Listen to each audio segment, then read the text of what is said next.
പണം ഉണ്ടാക്കുക എന്നുള്ളതാണ്, സുഖമുള്ള ജീവിതമാണ് അല്ലെ. എത്രയാ ഓരോന്നിൻ്റെയും വരുമാനങ്ങൾ എത്രയാ ഉയർന്നു പൊങ്ങുന്നത്, ഈ വ്യവസായ കേന്ദ്രങ്ങൾ ഉണ്ടാകുന്നു. നിങ്ങൾ കണ്ടിട്ടില്ലേ, ഒരു മനുഷ്യൻ അജ്മീറിൽ പോയിട്ട് ഇവിടെ വന്നിട്ട് വയല് പറയുമ്പം പറയുന്നെന്താ, ഞാൻ അജ്മീറിൽ നിന്ന് കൊണ്ടുവന്നൊരു തേനുണ്ട്, ഇതിന് ഇത്ര പൈസ ഉള്ളൂ, ആദ്യം വാങ്ങുന്ന ആളുകൾക്ക് 1000 ഉറുപ്പ്യക്ക് തരും, ചെറിയ കുപ്പിത്തേന് അല്ലേ. എല്ലാം കച്ചവടമാണ്. ഈ ദിക്റിനിത്ര അല്ലെങ്കിൽ ഇന്നതിനിത്ര ഇങ്ങനെ പറയുന്ന ഒരു അവസ്ഥ നമ്മുടെ സമൂഹത്തിൽ നമ്മൾ കണ്ടുകൊണ്ടിരിക്കുകയാണ്. എന്നാൽ ഇവർക്ക് സ്വയം കഴിവുണ്ടോ? എന്തെല്ലാം കഥകളാണ്, എന്തെല്ലാം വിഷയങ്ങളാണ് നമ്മുടെ സമൂഹത്തിലേക്ക് കടന്നു വരുന്നത്. പല ആളുകളും പറയാണ് ഇന്ന സ്ഥലത്ത് പോയാൽ ഇന്ന പ്രത്യേകതകളുണ്ട് അല്ലേ. ഇസ്ലാമിൻ്റെ ഓരോ കാര്യങ്ങളെയും എടുത്തുപയോഗിച്ച് തെറ്റായ വഴിക്ക് വ്യാഖ്യാനിക്കുവാൻ അവസരങ്ങൾ കൊടുത്തു.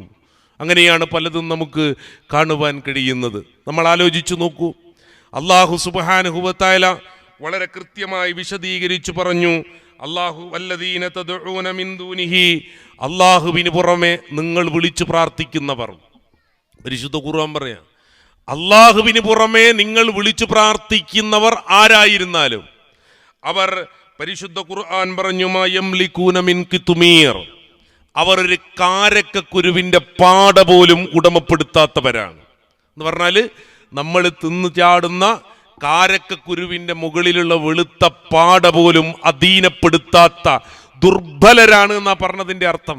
അതിൻ്റെ അർത്ഥം എന്താ എന്ന് പറഞ്ഞാൽ, നിങ്ങൾ പറയുന്നത് കേൾക്കുവാനോ നിങ്ങളുടെ പ്രശ്നങ്ങൾക്ക് പരിഹാരം കാണാനോ ഈ പറയപ്പെട്ട് അള്ളാഹുവിന് പുറമെ നിങ്ങൾ സ്വീകരിക്കുന്ന ആരുമാവട്ടെ, അതിൽ ചിലപ്പം പ്രവാചകന്മാരുണ്ടാവാം, ഔലിയാക്കന്മാരെന്ന് നമ്മൾ പേരിട്ട് വിളിക്കുന്നവരുണ്ടാവാം, ഇങ്ങനെ പലതും ഉണ്ടാവാം. നിങ്ങൾ ആലോചിച്ച് നോക്കൂ, ഇതൊക്കെ ഈ സമൂഹത്തിൽ പഠിപ്പിക്കപ്പെടുകയാണ്. അള്ളാഹു കൃത്യമായി ബോധ്യപ്പെടുത്തുകയാണ്, ഇനി ഇൻ തദ്ഊഹും ലാ യസ്മഉ ദുആഅക്കും, ഇനി നിങ്ങൾ അവരെ വിളിച്ചു എന്ന് തന്നെ ഇരിക്കട്ടെ, ഇനി നിങ്ങൾ അവരെ വിളിച്ചു, ഈ പറഞ്ഞതൊന്നും മനസ്സിലായില്ല. അള്ള പറഞ്ഞു കാരക്കക്കുരുവിൻ്റെ പാട പോലും സൃഷ്ടിക്കാത്തവരാണ്, നിങ്ങൾ വിളിച്ചിട്ട് കാര്യമില്ല, അള്ളാഹുവിൻ്റെ ഇടയിൽ ഇടയാളന്മാരില്ല, അള്ളാഹുവിനോട് ചോദിക്കുന്നവർക്ക് വേറെ ഇടയാളന്മാർ വേണ്ട, ആവശ്യമെന്തുണ്ടെങ്കിലും കുഴയണ്ട, റബ്ബിൻ്റെ വാതിലിൽ മുട്ടണം മടിക്കണ്ട, തുറക്കും ക്ഷണം അത് സോദരാവിധിയുള്ളതാ, ഖുർആനിലായി നമ്മോട് പ്രഖ്യാപിച്ചതാ, സൂറത്തുൽ ബഖറയിൽ നോക്കിയാൽ കാണുന്നതാ, സൂറത്ത് മുഅ്മിനിലും പരസ്യം ചെയ്തതാ, കൂമ്പാരമായി നീ തെറ്റു ചെയ്താൽ തന്നെയും നീട്ടുന്ന കൈ തട്ടാത്ത റബ്ബാ, പിന്നെയും ആരും എനിക്കില്ലല്ലോ റബ്ബേ എന്ന് എന്നും പറഞ്ഞു നീ തേടണം വല്ലാതെ, പ്രാർത്ഥന ഇബാദത്താ ഹബീബേ എന്ന് നുഅ്മാനകൾ അവറുകൾ പറയുന്നു നബിയിൽ നിന്ന്. തയവ വളരെ മനോഹരമായി ഈ വിഷയത്തെക്കുറിച്ച് പറഞ്ഞിട്ടുണ്ട്. അപ്പൊ അല്ലാഹു സുബ്ഹാനഹു തആല പഠിപ്പിക്കുക അല്ലേ, ഈ ബോധ്യങ്ങളൊക്കെ ഉണ്ടായിട്ടും നിങ്ങൾ വീണ്ടും അല്ലാഹു അല്ലാത്തവരോട് പ്രാർത്ഥിക്കുവാൻ, ഇൻ തദൂഹും ലാ യസ്മഉ ദുആഅക്കും, ഇനി നിങ്ങൾ അവരോട് എത്ര തന്നെ പ്രാർത്ഥിച്ചാലും അവർ ലാ യസ്മഉ ദുആഅക്കും, നിങ്ങളുടെ പ്രാർത്ഥനയെ അവർ കേൾക്കുകയില്ലെന്ന് മാത്രമല്ല, പരിശുദ്ധ ഖുർആൻ വളരെ കൃത്യമായി വിശദീകരിച്ച് പറയുന്നു, വലൗ സമീഉ മസ്തജാബൂ ലക്കും, ഇനി അവർ കേട്ടാൽ തന്നെ നിങ്ങൾക്കുത്തരം തരികയില്ല എന്ന് പറഞ്ഞാൽ, നിങ്ങൾ അങ്ങനെ സങ്കൽപ്പിച്ചു വീണ്ടും വീണ്ടും അവരെ വിളിച്ചുകൊണ്ടേയിരുന്നാൽ തന്നെയും അവർ നിങ്ങൾക്ക് ഉത്തരം നൽകുകയില്ല. അത് നിങ്ങളുടെ സങ്കല്പം മാത്രമാണ്. മാത്രമല്ല, അവർ യൗമൽ ഖിയാമത്തി യക്ഫുറൂന ബിശിർക്കിക്കും, നാളെ പരലോകത്തെത്തുമ്പോ ഇവരെ വിളിച്ചു പ്രാർത്ഥിച്ചു എന്ന ശിർക്കിനെ ഇവര് നിഷേധിക്കുകയും ചെയ്യും. പരിശുദ്ധ ഖുർആനിലെ സൂറത്തുൽ ഫാത്തിറിൽ അല്ലാഹു സുബ്ഹാനഹു വ തആല വളരെ കൃത്യമായി വിശദീകരിക്കുകയാണ്. ഇത്രയൊക്കെ പറഞ്ഞാലും മതം എന്ന് പറഞ്ഞാൽ എന്താ, കുറെ അത്ഭുതങ്ങളാണ് എന്ന് വരുത്തി തീർക്കുക. അതാണ് ഇന്നത്തെ പൗരോഹിത്യം ചെയ്യുന്നത്. ഞാൻ ഇന്നാൾ ചെയ്യുന്നതെന്നല്ല പറയുന്നത്, ഒരു മതത്തെ തെറ്റായി വ്യാഖ്യാനിക്കുന്നവർ ചെയ്യുന്നതാണ്. എന്താണ് അത്ഭുതങ്ങൾ? അത്ഭുതങ്ങൾ ഉണ്ടെങ്കിലേ മതാവും അല്ലേ. അതുകൊണ്ടാണ് ഓരോരുത്തരെ കുറിച്ചും ഇല്ലാത്ത കഥകൾ പറഞ്ഞുണ്ടാക്കുന്നത്. നിങ്ങൾ ആലോചിച്ചു നോക്കൂ അല്ലേ. ഒരു മനുഷ്യനെ കുറിച്ച് നേരത്തെ ഇവിടെ പറഞ്ഞല്ലോ, കോഴിക്കോട് ജില്ലയിലെ മടവൂരിലെ CM എന്ന് പറയുന്ന CM വലിയുല്ലാഹി എന്ന് വിളിക്കുന്നയാൾ, അയാൾ അനമുദബ്ബിറുൽ ആലം എന്ന് പറഞ്ഞു എന്നാ, ഞാനാണ് ഈ ലോകത്തെ നിയന്ത്രിക്കുന്നത് എന്ന് മൂപ്പര് പറഞ്ഞു എന്നാണ്. നിങ്ങൾ ആലോചിച്ച് നോക്കിയേ. ഞാൻ നേരത്തെ പറഞ്ഞില്ലേ, മക്കയിലുണ്ടായിരുന്ന അള്ളാഹുവിനെ മാത്രം അംഗീകരിക്കാത്തവർക്ക് പോലും ഈ ആകാശത്തുള്ള ഭക്ഷണം, ഈ ഭൂമി ലോകത്തും ആകാശലോകത്തും ഭക്ഷണം കൊടുക്കുന്നവൻ ആരെന്ന ചോദ്യത്തിന് അല്ല എന്നല്ലാതൊരു ഉത്തരമുണ്ടായിട്ടില്ല. ഇനി പരിശുദ്ധ ഖുർആൻ തന്നെ ആവർത്തിച്ച് നമ്മെ ബോധ്യപ്പെടുത്തുന്ന പല കാര്യങ്ങളുമുണ്ട്. ആ വിഷയങ്ങളിലെല്ലാം തന്നെ അല്ലാഹു സുബ്ഹാനഹു വ തആല വിശദീകരിച്ചു പറഞ്ഞത്, ഈ പ്രപഞ്ചത്തെ സൃഷ്ടിച്ച് പരിപാലിക്കുന്നവനും ഈ പ്രപഞ്ചത്തെ എല്ലാ കാര്യങ്ങളും നോക്കുന്നവനും അല്ലാഹു ഖാലിഖ് കുല്ലി ഷൈഇൻ വഹുവ അലാ കുല്ലി ഷൈഇൻ വകീൽ. പരിശുദ്ധ ഖുർആനിലെ 39-ാം അധ്യായം 62 എന്താ ഖുർആൻ പറയുന്നത്? അല്ലാഹുവാണ് എല്ലാ വസ്തുക്കളെയും സൃഷ്ടിച്ചിരിക്കുന്നത്, സകലമാന വസ്തുക്കളുടെയും സൃഷ്ടാവ് അല്ലാഹുവാണ്. അല്ലാഹു ലാ ഇലാഹ ഇല്ലാഹു വൽ ഹയ്യുൽ ഖയ്യൂം. അല്ലാഹു ലാ ഇലാഹ, അവനല്ലാതൊരിലാഹില്ല. ഹയ്യ്, നിത്യജീവനുള്ളവനാണ്. ഖയ്യൂം, എല്ലാം നിയന്ത്രിക്കുന്നവനാണ്. അല്ലാഹു മാത്രമാണ് നിയന്ത്രിക്കുന്നവൻ. ഇനിയും എത്രയോ സ്ഥലത്ത് ആവർത്തിച്ച് അല്ലാഹു വിശദീകരിച്ച് പറയാം. പടച്ച റബ്ബാണ് ഈ ലോകത്തെ സൃഷ്ടിച്ചത്. ഈ ലോകത്തിന്റെ സർവ്വചരാചരങ്ങളുടെയും ചലനങ്ങളെയും രൂപപ്പെടുത്തിയവൻ അല്ല മാത്രമാണ്. എന്നാൽ കോഴിക്കോട് ജില്ലയിലെ ഒരു മനുഷ്യൻ പറയാ, അന മുദബ്ബിറുൽ ആലം, ഞാനാണ് ഈ ലോകത്തെ നിയന്ത്രിക്കുന്നത്. അങ്ങനെ ചില കഴിവുകൾ ഔലിയാക്കന്മാർക്കുണ്ട് എന്ന തെറ്റായ വഴികളാണ് നമ്മുടെ സമൂഹത്തിൽ പ്രചരിപ്പിച്ചുകൊണ്ടിരിക്കുന്നത്. ഇതാണ് ഞാൻ പറഞ്ഞ, മതങ്ങള് അത്ഭുതങ്ങളിലൂടെ അവതരിപ്പിക്കാനുള്ള ശ്രമമാണ്. എല്ലാ കാലഘട്ടത്തിലും ഇതുണ്ടായിട്ടുണ്ട്. മക്കയിലുണ്ടായിരുന്ന ആളുകൾ പ്രവാചകനോട് ചോദിച്ചില്ലേ, മാലിഹാദർ റസൂൽ, ഇതെന്തൊരു പ്രവാചകനാ, അങ്ങാടിയിലൂടെ നടക്കുന്നു, ആളുകളോട് സംസാരിക്കുന്നു, ഇതെന്ത് പ്രവാചകനാ, ഇങ്ങനൊരു പ്രവാചകനുണ്ടോ? സൂറത്ത് ഇസ്രായില് അല്ലാഹു സുബ്ഹാനഹു വ തആല പറയാ, ആളുകൾ ആവശ്യപ്പെടുക. എന്താ ആവശ്യപ്പെട്ടത്? ഒന്നാമത്തത്, നിങ്ങൾ പ്രവാചകനാണെന്ന് ഞങ്ങൾ വിശ്വസിക്കാം, എന്ത് ചെയ്താൽ മതി? പെട്ടെന്നൊരു അരുവിനെയും ഒഴുക്കിത്താം, ഒരു അരുവി ഒഴുക്കി കാണിച്ച, അല്ലെങ്കിൽ ഒരു തോട്ടം കൊണ്ടുവാ, മുന്തിരിയുടെയും ഈത്തപ്പനയുടെയും തോട്ടം കൊണ്ടുവാ, അതുമല്ലെങ്കിൽ ഒരു മലക്കിനെ കാണിച്ച് എന്തെങ്കിലും ഒരു ഒരു അത്ഭുതം കാണിക്കുക, അപ്പം ഞങ്ങൾ പറയാം പ്രവാചകനാണെന്ന്. ഇതാരോടാ പറയുന്നത്?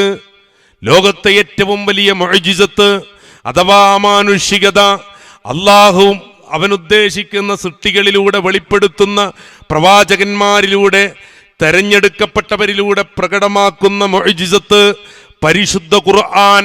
ആ ഖുർആൻ കയ്യിലുള്ള പലവിധത്തിലുള്ള മുഅ്ജിസത്തുകളും നൽകിയിട്ടുള്ള പ്രവാചകൻ, ആ പ്രവാചകൻ ഏതെങ്കിലും ഒരു മുഅ്ജിസത്ത് എടുത്ത് കാണിച്ചിട്ട് ഇന്ന കഴിവൊക്കെ ഞങ്ങൾക്കുണ്ടെന്ന് പറയുകയല്ല ചെയ്തത്. ഈ അത്ഭുതങ്ങൾ കാണിച്ചുതാ, ഞങ്ങൾക്ക് കാണട്ടെ, ഒരു അരുവി ഞങ്ങൾക്കൊഴുക്കിത്താ, ഒരു മുന്തിരിയുടെ തോട്ടം കൊണ്ടുവാ, ഒരു മലക്കിനെയെങ്കിലും ഞങ്ങളുടെ കൂടെ കൊണ്ടുവാ എന്ന് പറഞ്ഞപ്പോൾ പ്രവാചകൻ അവരോട് പറഞ്ഞത്, നിങ്ങൾ എന്താണ് എന്നോട് ആവശ്യപ്പെടുന്നത്? ഞാനൊരു മനുഷ്യനായ പ്രവാചകനാണല്ലോ. പരിശുദ്ധ ഖുർആനിലെ സൂറത്ത് ഇസ്രാ, ഞാനൊരു മനുഷ്യനായ പ്രവാചകനല്ലേ, നിങ്ങൾ പറയുമ്പോൾ ഇത് കൊണ്ടുവരാൻ എനിക്ക് കഴിയോ? പ്രവാചകൻ ചോദിക്കുക. നിങ്ങൾ ആലോചിച്ച് നോക്കി അല്ലേ? ആ പ്രവാചകന്റെ അനുയായികൾ എന്നറിയപ്പെടുന്നവരാ ലോകത്ത് അത്ഭുതങ്ങൾ ഉണ്ടാക്കുക, ഇല്ലാത്ത കഥകൾ പറഞ്ഞ് പ്രചരിപ്പിക്കുക. എന്നിട്ട് എന്തൊക്കെ എവിടെയൊക്കെ എത്തുന്നു? നമ്മുടെ സമൂഹം എങ്ങോട്ട് പോകുന്നല്ലേ? നിങ്ങൾ ആലോചിച്ചു നോക്കുക, നമ്മൾ ചിന്തിക്കുക. പറഞ്ഞ് ഈ ലോകത്തെ ഈ ലോകത്തിലെ പലതിനും മരിച്ചുപോയ മനുഷ്യന്മാർക്ക് ജീവൻ കൊടുക്കുന്നത് വരെ അല്ലേ, അതിനുവേണ്ടി മാത്രം യൂട്യൂബ് ചാനൽ ഉണ്ടാക്കിയൊരു മനുഷ്യനുണ്ടായിരുന്നു. അത് പറയാൻ മാത്രം, ഏത് പറയാൻ? CM മടവൂരിൻ്റെ കഥ പറയാൻ മാത്രം യൂട്യൂബ് ചാനൽ ഉണ്ടാക്കി കണ്ട നാട്ടുകാരെടുത്ത് മുഴുവൻ പോയി ചോദിക്കുക. എന്താ ചോദിക്കുന്നത്?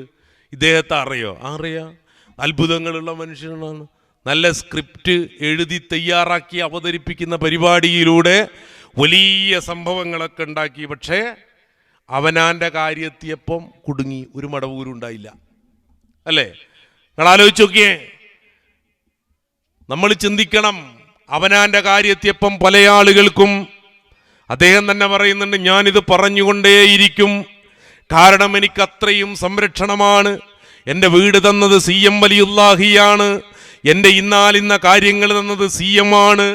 ഇങ്ങനെ പലതും പറഞ്ഞ് പ്രചരിപ്പിച്ച് ആളുകളെ വല്ലാത്ത രൂപത്തിലേക്ക് കൊണ്ടുപോയപ്പോ ഈ പറയപ്പെട്ട ഔലിയ എന്ന സങ്കല്പം എവിടെന്നാ വന്നത്? ഇസ്ലാമിൽ ചില ഔലിയാക്കന്മാരുണ്ട്, അവരെ കുറിച്ച് ഖുർആൻ ഒരു കാര്യം പറഞ്ഞിട്ടുണ്ട്. എന്താ? അവരല്ലാഹനെ മാത്രം ഭയപ്പെടുന്നവരാ, വേറെ ആരെയും ഭയപ്പെടൂല എന്ന് പറഞ്ഞാൽ അവർ നല്ല തഖ്വയുള്ള മനുഷ്യന്മാരാ.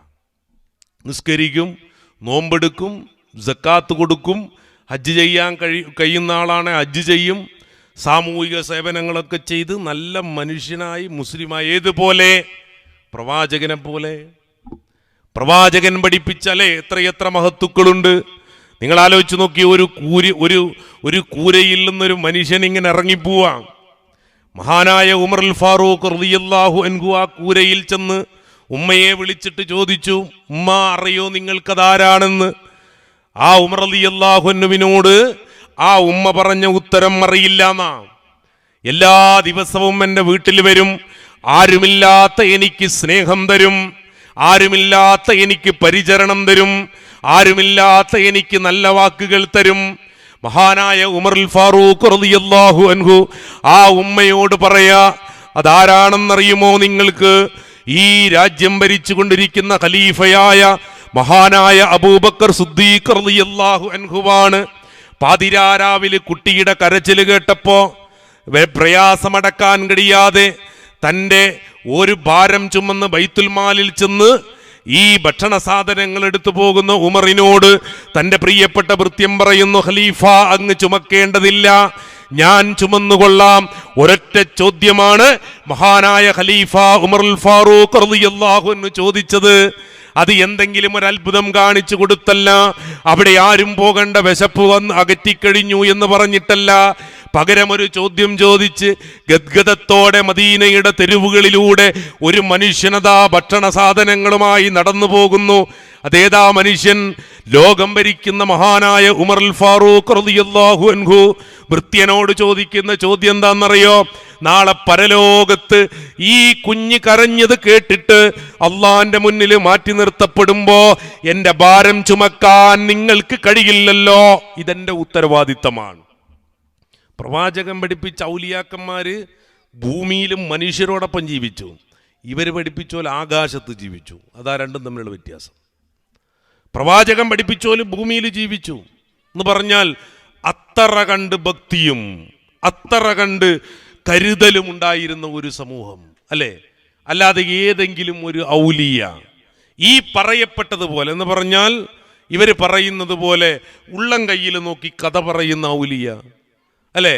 ഒരു മനുഷ്യനെ കാണുമ്പോൾ ഇങ്ങനെ ശൈഖുനാ സാഫിൽ അലി ദുറുനാ നൂറുൻ ജലി മുസ്തജാബുൽ ഫുല്ലലി ശൈഖുനാ സിയം വലി അസ്സലാത്തു അലൻ നബി വസ്സലാമു അലർ റസൂൽ. ഇങ്ങനെ കൊണ്ടുപോയ ഒരു ചരിത്രം ഇസ്ലാമിക ലോകത്തിൻ്റെ ആദ്യ 3 നൂറ്റാണ്ടുകളിൽ കാണാനേ കഴിയില്ല. പ്രവാചകന്റെ കാലഘട്ടത്തിൽ രക്തസാക്ഷികൾ ഉണ്ടായിട്ടില്ലേ? എത്ര രക്തസാക്ഷികൾ ഉണ്ടായിട്ടുണ്ട്, അല്ലേ? മഹാനായ റസൂലുള്ളാന്റെ മുന്നിന്ന് ആദ്യമായി പിടഞ്ഞു മരിച്ചത് സുമയ്യ റളിയല്ലാഹു അൻഹയാണ്, അല്ലേ? സുമയ്യ റളിയല്ലാഹു അൻഹയുടെ പിന്നീട് ഇസ്തിഗാസയോ തവസ്സുലോ സുമയ്യ റളിയല്ലാഹു അൻഹയുടെ പേരിൽ അവർ നടത്തിയിട്ടുണ്ടോ? കാണിച്ചു തരാൻ കഴിയോ? അല്ലേ?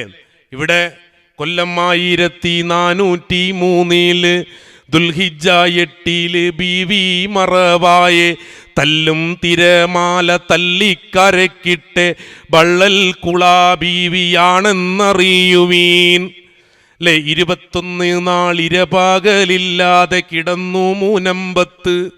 21 ദിവസം ഇരപകലില്ലാതെ ആ മഹദിയുടെ ശരീരം മുനമ്പത്ത് കിടന്നു.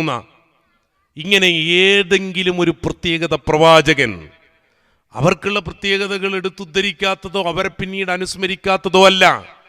പക്ഷേ പ്രവാചകൻ സല്ലല്ലാഹു അലൈഹി വസല്ലമ ഇവർ പറഞ്ഞതുപോലെ അള്ളാഹുവിൻ്റെ ഔലിയാക്കന്മാർ എല്ലാം കാണുകയും നിയന്ത്രിക്കുകയും ചെയ്യുന്നു എന്ന് പഠിപ്പിച്ചോ? നിങ്ങൾ ആലോചിച്ചു. ബദറിൽ ബദരീങ്ങൾ ഉണ്ടായിട്ടില്ല, ബദരീങ്ങൾ, അല്ലേ? ബദർ ഇപ്പോൾ എല്ലാ അസുഖത്തിനും ബദർമാലയാണല്ലോ. നിങ്ങൾ ആലോചിച്ച് നോക്കണം അല്ലേ? ഒരു ചെറിയ കാര്യം, എന്തിനാ ബദർ ഉണ്ടായത് അല്ലേ? ബദറിലേക്ക് വരുന്ന രംഗമല്ലോ. പ്രവാചകൻ സല്ലല്ലാഹു അലൈഹി വസല്ലമ എപ്പോഴാ ബദറിനൊരുങ്ങിയത്? 13 വർഷക്കാലം പ്രവാചകനെ ജീവിക്കാൻ അനുവദിക്കാത്തൊരു നാട് അല്ലേ? ഒരു നിലക്ക് വിടുകയല്ല, ഒരു നിലക്ക് വിടുന്നില്ല. മദീനയിലെത്തി, അവിടെയും സമ്മതിച്ചില്ല. അള്ളാഹു സായുധ പോരാട്ടത്തിന് ഉത്തരവ് കൊടുത്തു. അങ്ങനെ മദീനക്ക് പുറത്തുള്ള ബദറിൽ അവർ സംഘടിപ്പിച്ചു. നമുക്ക് ചരിത്രമൊക്കെ അറിയാം. ഞാനിതിങ്ങനെ പറയുന്നത് എന്തിനാ ബദർ നടക്കുന്നത് അല്ലേ? മോയിൻകുട്ടി വൈദ്യർ പറയുന്നില്ലേ, ഇറയോനെ ഹാദൽ ബൈത്തുടെ അല്ലേ, കഅബയുടെ കില്ല പിടിച്ച് പറയാണ്, ഇത് ഹക്കും ബാത്തിലും തമ്മിലുള്ള പോരാട്ടമാണ്. അബൂജഹല പറയുന്നു അല്ലേ? എങ്ങനെയാ പുറപ്പെട്ടത്? പുറപ്പെട്ട ബുജാഹിലുടൻ കിബർ പൊങ്കിയളിന്ത് ലിവാസ് ചമന്ത്, എല്ലാ രൂപത്തിലുള്ള ഇതും ഒരുമിച്ച് കൂട്ടി ബദറിന്റെ താഴ്വരയിലേക്ക് വരുമ്പോ കഅബക്കില്ല പിടിച്ച് പ്രാർത്ഥിക്കുകയാണ്, പടച്ചോനെ ഇത് രണ്ടാക്കണേ, ഏതാണോ സത്യം അത് നിലനിർത്തണേ. ഒരു സത്യം എന്താ? അല്ലാഹ് മാത്രമാണ്, ലാ ഇലാഹ ഇല്ലല്ലാഹ് എന്ന സത്യം. അപ്പുറത്തോ ലാത്തയും മനാത്തയും മുസ്സയും ഇടയാളന്മാരായുണ്ടെന്നുള്ള അസത്യം. ഹക്കും ബാത്തിലും തമ്മിലുള്ള യുദ്ധം അല്ലേ? അപ്പുറത്ത് നോക്കുമ്പോൾ ഇപ്പുറത്ത് കുടിക്കാനൊന്നുമില്ല, വെള്ളം കിട്ടാനില്ല, നോമ്പാണ്, ചെറിയ ത്യാഗമല്ല. സ്വഹാബിമാരുടെ ത്യാഗം ചെറുതല്ല. മുഹാജിറുകളും അൻസാറുകളും പ്രവാചകന് ചുറ്റും ഒരു കവചം പോലെ നിൽക്കുന്നു. 313 ആളുകൾ, അവർക്ക് കുടിക്കാൻ വെള്ളമില്ല, കഴിക്കാൻ ഭക്ഷണമില്ല. അപ്പുറത്ത് എല്ലാ സാധനങ്ങളും ഇഷ്ടം പോലുണ്ട്. നമ്മൾ ആലോചിക്ക് അല്ലേ?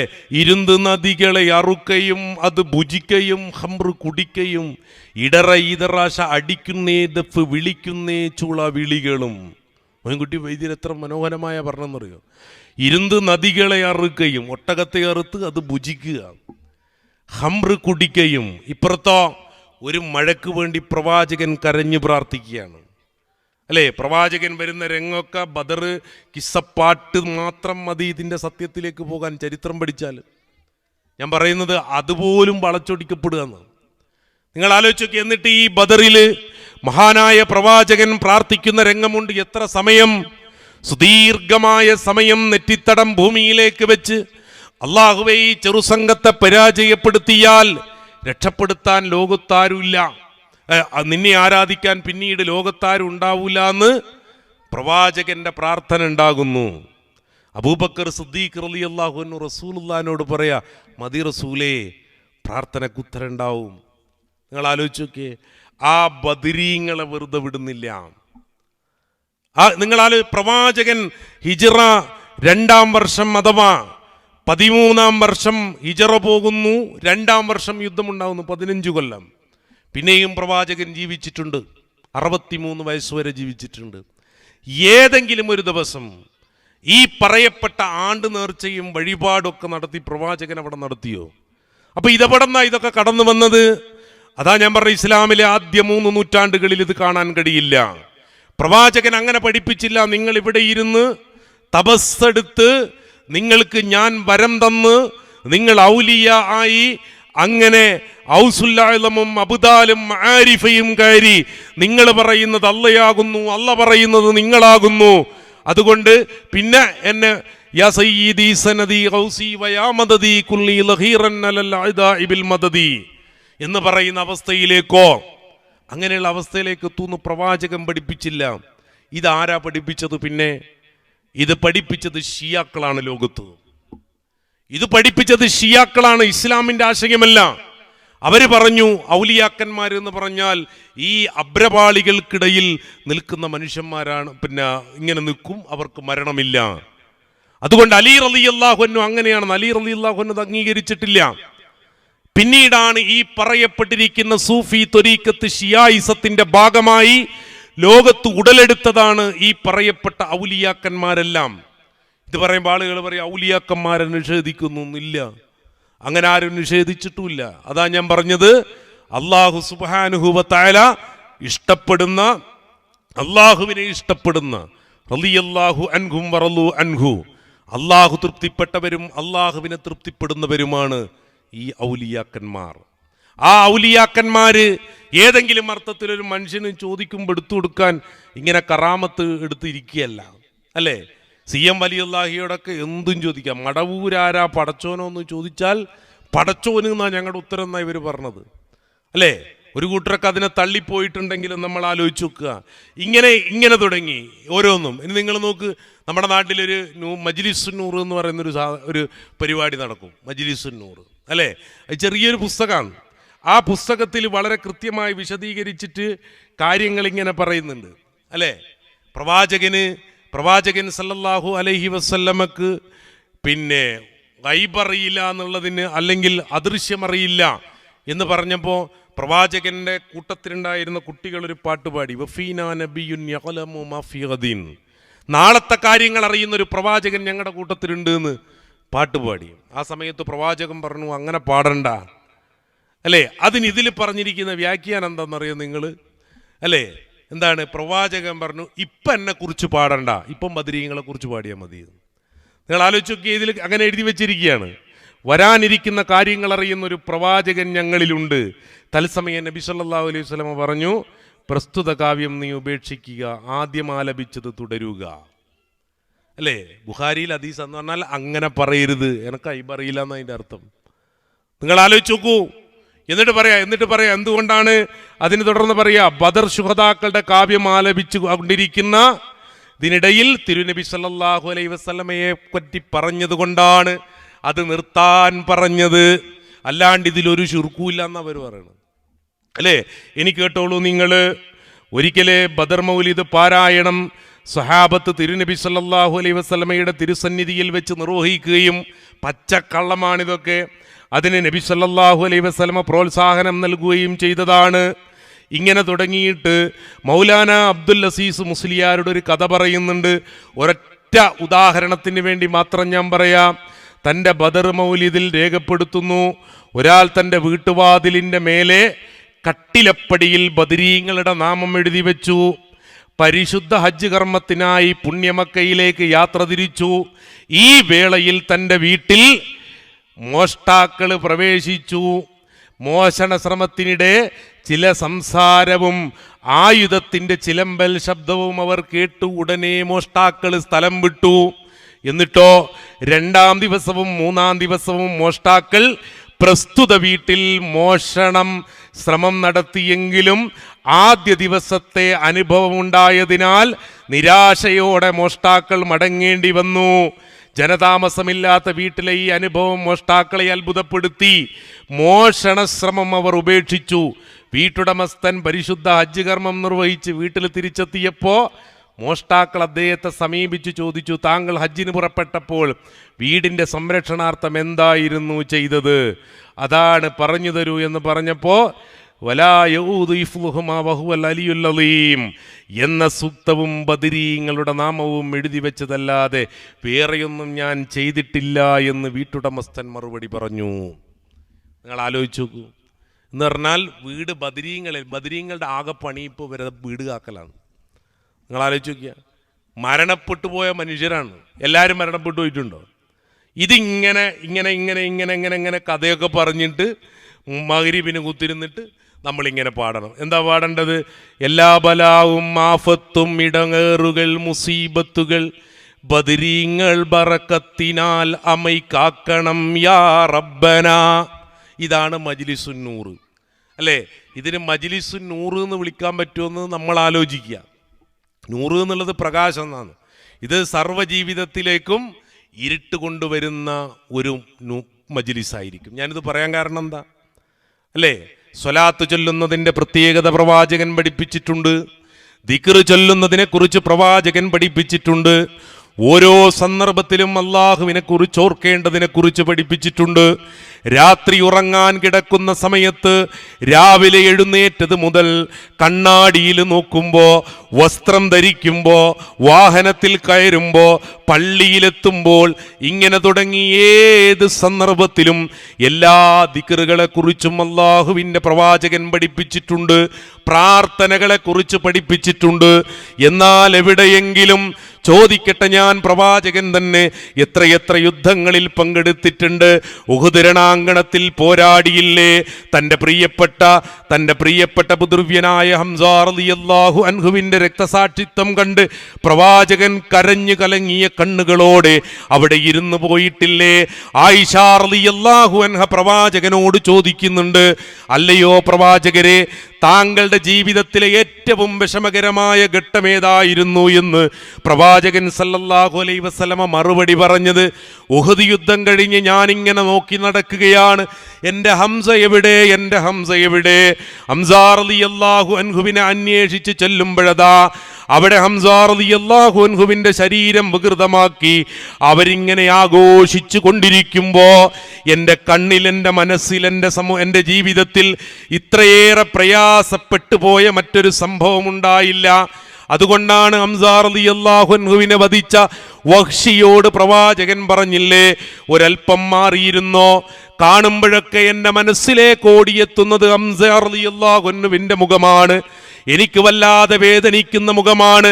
ചോദിക്കട്ടെ പ്രിയപ്പെട്ടവരെ, ബദറിലെ ശുഹദാക്കൾക്ക് സാധ്യമാകുമായിരുന്നുവെങ്കിൽ പ്രവാചകൻ ഉഹുദിൽ ബദരീങ്ങളെ വിളിക്കുമായിരുന്നില്ലേ? പോകട്ടെ, ബദറിൽ അല്ലാഹു സഹായിച്ചിട്ടില്ലേ? ഇത് തസ്തഗീസൂന റബ്ബക്കും, നിന്റെ രക്ഷിതാവ് നിങ്ങളെ സഹായിച്ച സന്ദർഭം ഓർക്കുക. മലക്കുകളെ കൊണ്ട് സഹായിച്ചില്ലേ? ശത്രുക്കളെ പരാജയപ്പെടുത്തിയില്ലേ? സർവായുധങ്ങളും പ്രയോഗിച്ചു വന്നവർ സർവ അഹങ്കാരവും മടക്കി അള്ളാഹുവിൻ്റെ ശിക്ഷ വന്നെത്തിയപ്പോൾ, അള്ളാഹുവിൻ്റെ പരീക്ഷണം വന്നെത്തിയപ്പോ അള്ളാഹു സുബ്ഹാനഹു വ തആല അവരെ നേരിട്ടപ്പോൾ അവർ പതറിപ്പോയിട്ടില്ലേ? ചോദിക്കട്ടെ, പ്രവാചകൻ ഉഹദ് യുദ്ധത്തിൽ ബദരീങ്ങളെ വിളിച്ചാണോ സഹായം തേടിയത്? മലക്കുകളെ വിളിച്ചാണോ സഹായം തേടിയത്? തബൂക്കിൽ യുദ്ധം നടന്നിട്ടില്ലേ? അതേപോലെ തന്നെ അഹ്സാബ് യുദ്ധമുണ്ടായിട്ടില്ലേ? പ്രതിസന്ധികളിലൂടെ കടന്നുപോയ യുദ്ധമല്ലേ തബൂക്ക്? ഏതെങ്കിലും ഒരവസരത്തിൽ അള്ളാന്റെ റസൂല് പറഞ്ഞോ, മരണപ്പെട്ടു പോയ ബദരീങ്ങളെ വിളിക്കാം, അതല്ലെങ്കിൽ ഏതെങ്കിലും ഒരർത്ഥത്തിൽ കഴിഞ്ഞുപോയ ഏതെങ്കിലും ഒരു മനുഷ്യനോട് സഹായം ചോദിക്കാം നിങ്ങൾക്കെന്ന് ഹബീബായ റസൂലുള്ള പറഞ്ഞോ? അപ്പോഴൊക്കെ മറുപടി പറയാറുള്ളത് റസൂലിനെന്തിനാ അതിൻ്റെ ആവശ്യമെന്നല്ലേ? എന്നാൽ റസൂലിന്റെ വഫാത്തിനു ശേഷം എത്രയെത്ര പ്രതിസന്ധികൾ ലോകത്തുണ്ടായി. അബൂബക്കർ സിദ്ദീഖ് റളിയല്ലാഹു അൻഹു പ്രവാചകനോട് ഒരു ഇസ്തിഗാസ നടത്തിയ സന്ദർഭമുണ്ടോ? ആമുർ റമാദിന്റെ കാലഘട്ടം വന്നില്ലേ? ഉമറുൽ ഫാറൂഖ് റളിയല്ലാഹു അൻഹുവിന്റെ ഭരണകാലത്ത് വരൾച്ചയുടെ കാലഘട്ടമല്ലേ? മദീനയുടെ പ്രാന്തപ്രദേശങ്ങളിലൂടെ ഒരു മനുഷ്യനതാ ഭക്ഷണ സാധനങ്ങളുമായി നടന്നു പോകുന്നു.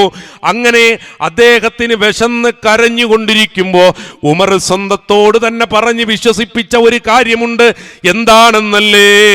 ഉമറേ, കരയാൻ സമയമായിട്ടില്ല, ഉമറേ, കരയാൻ സമയമായിട്ടില്ല.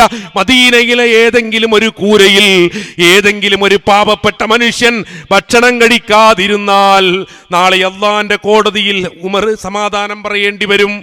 ഇങ്ങനെ പറഞ്ഞ ഉമർ റളിയല്ലാഹു അൻഹു റസൂലുള്ളാഹിനോട് ഇസ്തിഗാസ നടത്തിയോ? തവസ്സുൽ നടത്തിയോ? പ്രവാചകനെ ഏറെ സ്നേഹിച്ചവരല്ലേ അവര്? പ്രവാചകന്റെ മരണവാർത്ത കേട്ടപ്പോ വിശ്വസിക്കാൻ കഴിയാതെ താങ്ങാൻ കഴിയാത്തവരല്ലേ അവര്? അബൂബക്കർ സിദ്ദീഖ് റളിയല്ലാഹു അൻഹു ബിലാൽ ഇബ്നു റബാഹ് റളിയല്ലാഹു അൻഹുവിനോട് പറയുന്നുണ്ട്, ഒരു ബാങ്ക് ഒരിക്കൽ കൂടെ ഒന്ന് കൊടുക്കണേ, ഒന്ന് കേൾക്കാൻ കൊതിയായത് കൊണ്ടാണ്. അദ്ദേഹം പറഞ്ഞു, ഇല്ല, എനിക്ക് സാധിക്കുന്നില്ല. മഹാനായ അബൂബക്കർ സിദ്ദീഖ് റളിയല്ലാഹു അൻഹുവിന്റെ നിർബന്ധത്തിന് വഴങ്ങി ബിലാൽ ഇബ്നു റബാഹ് റളിയല്ലാഹു അൻഹു ബാങ്ക് കൊടുത്തു. അഷ്ഹദു അന്ന മുഹമ്മദർ റസൂലുള്ളാഹ് എന്നെത്തിയപ്പോ പൂർത്തിയാക്കാൻ കഴിയാതെ തളർന്നിരുന്നു പോയ പ്രവാചകന്റെ സാമീപ്യം കൊണ്ട്, പ്രവാചകന്റെ വാക്കുകൾ കൊണ്ട്, പ്രവാചകന്റെ പ്രവർത്തനങ്ങൾ കൊണ്ട്, പ്രവാചകന്റെ മാതൃകകൾ കൊണ്ട്, പ്രവാചകനെ അത്രമേൽ സ്നേഹിച്ച സഹാബ കിറാമുകൾ ആരെങ്കിലും ഇപ്പണി ചെയ്തിട്ടുണ്ടോ ചരിത്രത്തിൽ? അതുകൊണ്ടാണ് പ്രിയപ്പെട്ടവരെ അല്ലാഹു സുബ്ഹാനഹു വ തആല വിശദീകരിച്ചത്, ഇൻ തദഊഹും ലാ യസ്മഉ ദുആഅക്കും വലൗ സമീഉ മസ്തജാബൂ ലക്കും. അവർ നിങ്ങൾക്ക് ഉത്തരം തരില്ലെന്ന് മാത്രമല്ല, വേറെയും സ്ഥലത്ത് പരിശുദ്ധ ഖുർആൻ വിശദീകരിച്ച് പറഞ്ഞിട്ടുണ്ട്. അല്ലാഹു സുബ്ഹാനഹു വ തആല പറയുന്ന കാര്യമുണ്ട്, ഇന്നല്ലദീന തദഊന മിൻ ദൂനില്ലാ ഇബാദുൻ അംസാലുക്കും. അവർ നിങ്ങളെപ്പോലെ പോലെയുള്ള സൃഷ്ടികൾ മാത്രമാണ്. അള്ളാഹ്ക്ക് പുറമെ നിങ്ങൾ ഈ സങ്കല്പിക്കുന്ന ഔലിയാക്കന്മാരില്ലേ, ഈ കഥകൾ പറഞ്ഞ് പ്രചരിപ്പിച്ച് മറ്റുള്ളവർക്ക് ജീവിക്കാൻ വേണ്ടി, പൗരോഹിത്യത്തിന് വേണ്ടി ജീവിക്കാൻ വേണ്ടി പല പല വലിയ സംരംഭങ്ങളും വരുമ്പോൾ നമ്മുടെ കണ്ണ് തള്ളിപ്പോകുന്നുണ്ടെങ്കിൽ നമ്മൾ ഓർക്കണം, അന്ധവിശ്വാസത്തിന്റെ മുകളിൽ കെട്ടിപ്പടുത്തുയർത്തിയുണ്ടാക്കിയതാണ്. അവര് പച്ചക്ക് പറയുന്നു, ഒരു പ്രതിസന്ധി വന്നപ്പോൾ ഞങ്ങൾ ബദരീങ്ങളെ വിളിച്ചവരാണ്, ഞങ്ങൾ CM-നെ വിളിച്ചവരാണ്.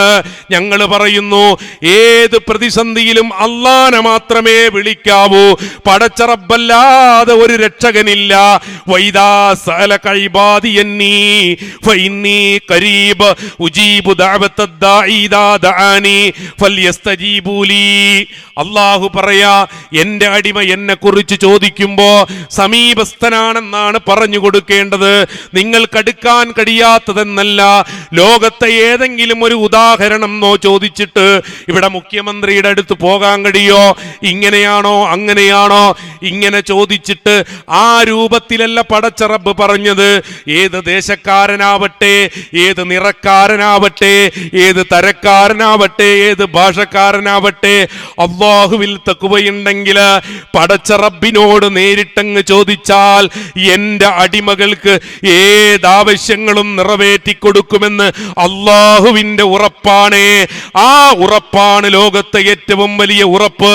ഇവിടെയും അവിടെയും നോക്കി നടന്ന് പലരോടും കഥകൾ പറഞ്ഞുണ്ടാക്കി യൂട്യൂബിലിരുന്ന് ഓതിക്കൊടുത്തും ഊതിക്കൊടുത്തും പണമുണ്ടാക്കുന്നതല്ല ഇസ്ലാമിന്റെ രീതി. പകരം അല്ലാഹുവിന്റെ കൽപ്പനകൾ അംഗീകരിക്കല.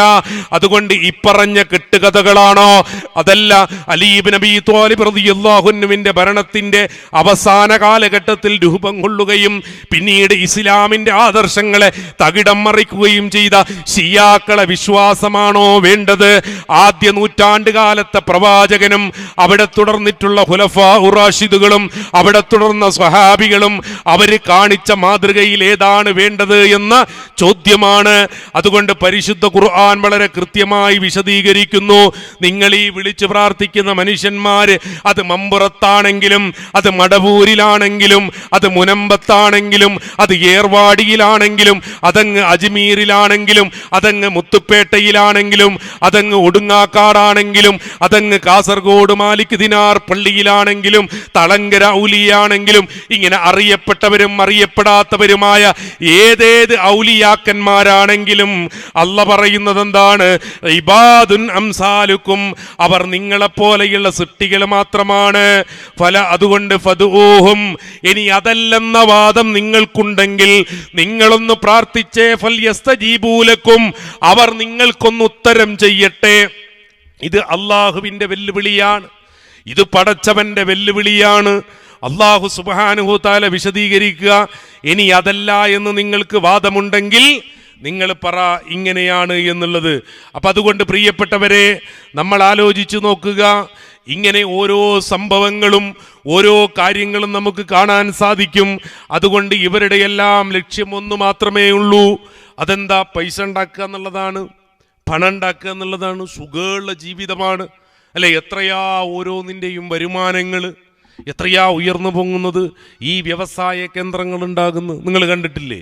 ഒരു മനുഷ്യൻ അജ്മീറിൽ പോയിട്ട് ഇവിടെ വന്നിട്ട് വയല് പറയുമ്പം പറയുന്നെന്താ, ഞാൻ അജ്മീറിൽ നിന്ന് കൊണ്ടുവന്നൊരു തേനുണ്ട്, ഇതിന് ഇത്ര പൈസ ഉള്ളൂ, ആദ്യം വാങ്ങുന്ന ആളുകൾക്ക് 1000 ഉറുപ്പ്യക്ക് തരും, ചെറിയ കുപ്പിത്തേന് അല്ലേ? എല്ലാം കച്ചവടമാണ്. ഈ ദിക്റിനിത്ര അല്ലെങ്കിൽ ഇന്നതിനിത്ര ഇങ്ങനെ പറയുന്ന ഒരു അവസ്ഥ നമ്മുടെ സമൂഹത്തിൽ നമ്മൾ കണ്ടുകൊണ്ടിരിക്കുകയാണ്. എന്നാൽ ഇവർക്ക് സ്വയം കഴിവുണ്ടോ? ഇല്ല. അതാണ് പരിശുദ്ധ ഖുർആൻ വളരെ കൃത്യമായി വിശദീകരിച്ചത്. അതുകൊണ്ട് വമയ്യദു മഅല്ലാഹി ഇലാഹൻ ആഖർ, അള്ളാഹുവിന് പുറമെ നിങ്ങൾ വിളിക്കുന്ന ആളുകൾക്ക് ല ബുർഹാൻ, ഒരു തെളിവും ഇല്ല എന്നാ ഖുർആൻ പറഞ്ഞത്. നിങ്ങൾ എത്ര തെളിവുണ്ടാക്കാൻ ശ്രമിച്ചാലും എന്ന് പറഞ്ഞാൽ ഈ പറയുന്ന ആളുകൾ എത്ര തെളിവിന് വേണ്ടി കൊണ്ടുവന്നാലും ഒരു തെളിവും ഹാജരാക്കാൻ കഴിയില്ലെന്ന് പരിശുദ്ധ ഖുർആൻ വളരെ കൃത്യമായി നമ്മൾ വിശദീകരിക്കുകയാണ്. ഇനി നിങ്ങൾ ആലോചിച്ച് നോക്കിയേ,